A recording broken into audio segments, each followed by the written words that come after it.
নমস্কাৰ। আশা কৰ্মী, আশা ছুপাৰভাইজাৰ, ৰন্ধন কৰ্মীসকলৰ মাননি বৃদ্ধি কৰিলে অসম চৰকাৰে। কিন্তু এই বৃদ্ধিয়ে সন্তুষ্ট কৰিব পৰা নাই কৰ্মীসকলক। অংগনবাড়ী কৰ্মী সহায়িকাসকলৰো মাননি বৃদ্ধিৰ ঘোষণা হোৱাৰ সম্ভাৱনা আছে জুলাই মাহত। সেয়েহে অংগনবাড়ী কৰ্মী সহায়িকাসকলে অসম চৰকাৰলৈ অনুৰোধ জনাইছে যে আশা কৰ্মী আৰু ৰন্ধন কৰ্মীসকলৰ দৰে যাতে ৫০০,০০০ টকা মাননি বৃদ্ধি নকৰে। অংগনবাড়ী কৰ্মীৰ ফালৰ পৰা মন্তব্য আছে। মন্তব্য আপোনালোকক শুনাব বিচাৰিছো। লগতে ৰন্ধন কৰ্মীসকলৰ মাননি সম্পৰ্কে বিৰোধী দল আপৰ এগৰাকী নেতাৰ ভাষ্য আছে, সেয়াও আপোনালোকে চাব পাৰিব এই ভিডিঅ' যোগে। যদি আপুনি চেনেলটোত প্ৰথম হৈ আছে তেন্তে ছাবস্ক্ৰাইব এটা কৰি দিবলৈ পাহৰি নাযাব আৰু অৱশ্যেই সকলোৱে লাইক এটাকৈ কৰিব। আহক চাওঁ ভিডিঅ' ক্লিপ দুটা। আমাক মুখ্যমন্ত্ৰী মহোদয়ে ৰাখি থৈ দিলে যে অক্টোবৰত আমাক কিবা এটা দিব, ঘোষণা কৰিব। কিন্তু আমি আশা বাইদেউসকলৰ যিটো বাঢ়িছে ১,০০০ টকা ন, সেইখিনি যাতে আমাক তেনেকৈ যাতে বঢ়াই নিদিয়ে।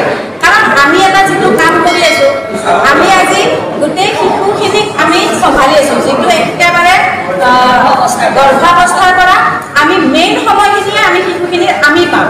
গতিকে আমি যিহেতু মেইন সময়খিনি আমি শিশুসকলক আমি পাওঁ, কিন্তু আমাকেই কিন্তু চৰকাৰে অৱহেলা কৰি আহিছে আৰু আমাক মহিলা বুলিয়ে অৱহেলা কৰি আহিছে তেখেতসকলে।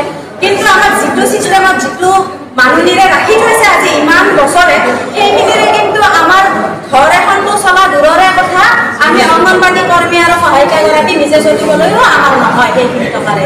গতিকে আমাক এটা উপযুক্তভাৱে বৰ্তমান বজাৰ মূল্য বৃদ্ধিৰ তুলনাত আমাক উপযুক্তভাৱে যাতে আমাক মন্ত্ৰী মহোদয়ে আমাৰ মাননি বৃদ্ধি কৰে, সেইটোৱে আমাক তেখেতলৈ আন্তৰিকতা মানে বহুত কাতৰ অনুৰোধ। দেওবাৰে মুখ্যমন্ত্ৰী হিমন্ত বিশ্ব শৰ্মা কেবিনেটে ৰাজ্যৰ বিদ্যালয়সমূহৰ ৰান্ধনী সহায়িকাসকলৰ মাননি কেৱল মাত্ৰ ৫০০ টকাকৈ বৃদ্ধি কৰি প্ৰতিমাহে ২,০০০ টকাৰ কৰাৰ সিদ্ধান্তক আমি আদৰণি জনাব পৰা নাই।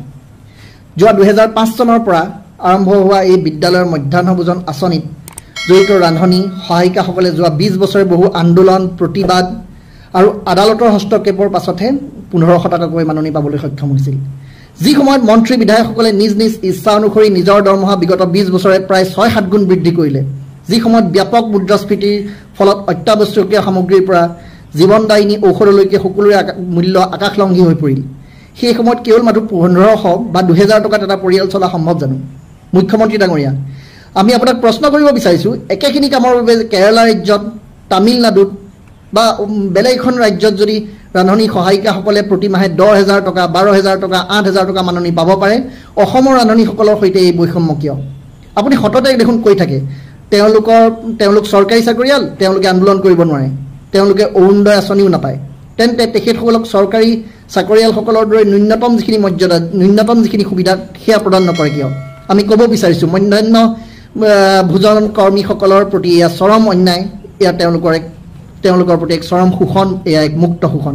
আমি দাবী জনাইছোঁ চৰকাৰে সদ্ভাৱ দেখুৱাওক, শ্ৰমৰ মৰ্যাদা দিবলৈ শিকক, তেখেতসকলৰ মাননি অন্ততঃ ৯,৬০০ টকা যিটো তেখেতসকলৰ দাবী সেয়া প্ৰদান কৰক।